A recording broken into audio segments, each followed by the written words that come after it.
अस्सलाम वालेकुम। आज लाइव सेशन में मैंने अलजेब्रा के अंदर आपको ये बताया था कि क्या कोफिशिएंट होता है, क्या वेरिएबल होता है, क्या कांस्टेंट होता है। ये एक इक्वेशन मैंने बनाई थी। जब इज इक्वल का निशान लगा हुआ हो ना तो आप समझ जाइएगा कि ये इक्वेशन है, राइट।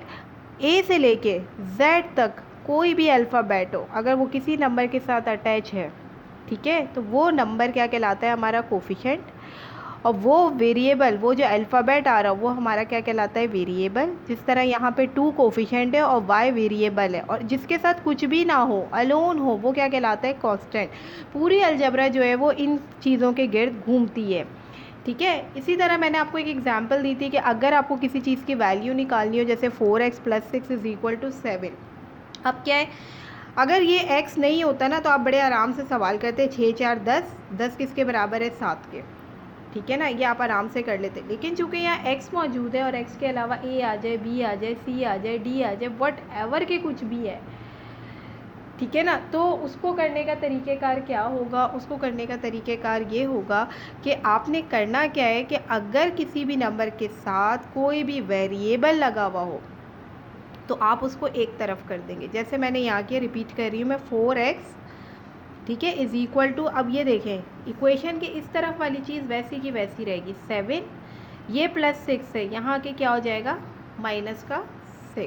4x = 7 में से 6 गया, 1 बचा हमारे पास, ठीक है।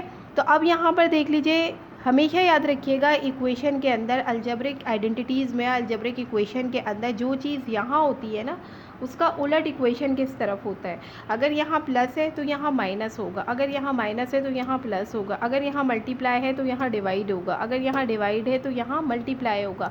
तो जब यहाँ पे कुछ नहीं है तो ये आपस में क्या हो रहा है, मल्टीप्लाई हो रहा है, ठीक है। आपने करना क्या है, x = 1, ये मल्टीप्लाई है तो नीचे आके क्या हो जाएगा, डिवाइड। तो 1/4 इज़ द राइट आंसर, ठीक है, ये आ गया हमारे पास। तो इस हवाले से आपको कुछ सवाल हैं, वो बैठ के आप अभी सॉल्व कीजिएगा ताकि आपको जो है वो क्लियरली वाज़े भी हो जाए, समझ आ जाए, ठीक है ना। ये सवाल मैं आपको दे रही हूँ, ये आप अभी बैठ के करें ताकि आपकी प्रैक्टिस अच्छी हो जाए। 6y + 4 = 12। ओके, ये सारी चीज़ें, ये सारे सवालात जो है वो इसी मेथड को फॉलो करेंगे। इसी तरह 7y + 6 = 14, ठीक है। ये अब मैं देखें कुछ माइनस के भी दे रही हूँ आपको, जैसे माइनस के अगर मैं आपको दे रही हूँ 10th p -8 = 10, ठीक है। तो ये भी एक सवाल है। तो ये सारी चीज़ें ना इसी मेथड से ही होंगी, जैसे ये वाला मेथड मैंने आपको सिखाया है ना, बिल्कुल इसी मेथड को ये फॉलो किया जाएगा। तो इस तरह से आपकी ये अलजेब्रिक आइडेंटिटीज़ जो है ना, ये आपको इक्वेशन को सॉल्व करना आ जाएगा। इसके अलावा अलजेब्रा के अंदर प्लस माइनस होता है, ये तो सिंपल से सवाल आते हैं, जैसे आप एडिशन कर रहे होते हैं वैसे ही अलजेब्रा में भी होता है। फ़र्क सिर्फ इतना होता है कि यहाँ x y के साथ गिवन होता है। जैसे अगर सिंपल सी बात है,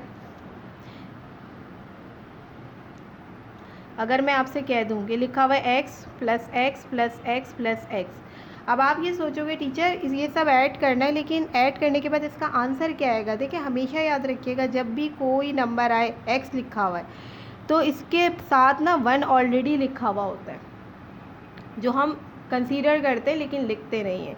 तो ये x है, तो ये कितने x हो गए, 1 2 3 और 4, तो आंसर क्या आ जाएगा, 4x, ठीक है ना। वजह क्या है इसकी, देखिए वजह ये होती है कि यहाँ वेरिएबल है, और वेरिएबल कभी भी अकेला नहीं होता। ये x लिखा हुआ है ना, ठीक है, ये x लिखा हुआ है तो इसका कोफिशिएंट भी 1 है, और इसकी पावर जो ऊपर होती है ना छोटी सी, वो भी 1 है, ठीक। तो जब हम ऐड करते हैं ना तो हम सिर्फ कोफिशिएंट को ऐड करते हैं। इसी तरीके से सिमिलरली अगर मैं आपसे बोलूँ 2x + 3x + 6x, तो अब यहाँ देखो तीनों एक जैसे हैं, जब तीनों एक जैसे हैं तो ऐड हो जाएंगे। तो ये क्या हो गया, 3 और 2 5 और 6 5 11। अगर आप गौर करें ना, आप x को अपने जहन से निकाल दें तो सिंपल एडिशन है ये। बिल्कुल यही चीज़ सब्ट्रैक्शन में भी होती है, लेकिन सब्ट्रैक्शन में एक चीज़ का ख्याल रखिएगा कि फ्रॉम के बाद वाला जो हमारे पास से क्वेश्चन होता है, यानी फ्रॉम के बाद जो लिखा हुआ होगा ना वो पहले लिखते हैं, और फ्रॉम के बाद पहले वाला जो है वो बाद में लिखते हैं। यानी कहने का मतलब ये है कि अगर कोई भी सवाल है, जैसे इन्होंने यहाँ पर दे दिया हमें सब्ट्रैक्ट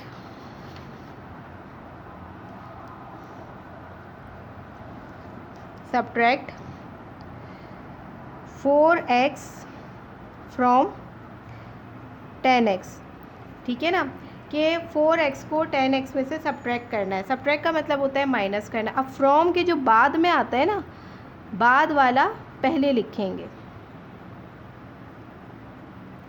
ठीक है, तो क्या हो जाएगा ये 10x माइनस सब्ट्रैक्ट कह रहा है तो क्या आ जाएगा 4x। ठीक है ना, अब समझ लो ये x है ही नहीं, आंसर में लिखना है x समझ लो है ही नहीं। तो अब ये क्या हुआ 10 - 4, तो 10 - 4 क्या हो गया 6x।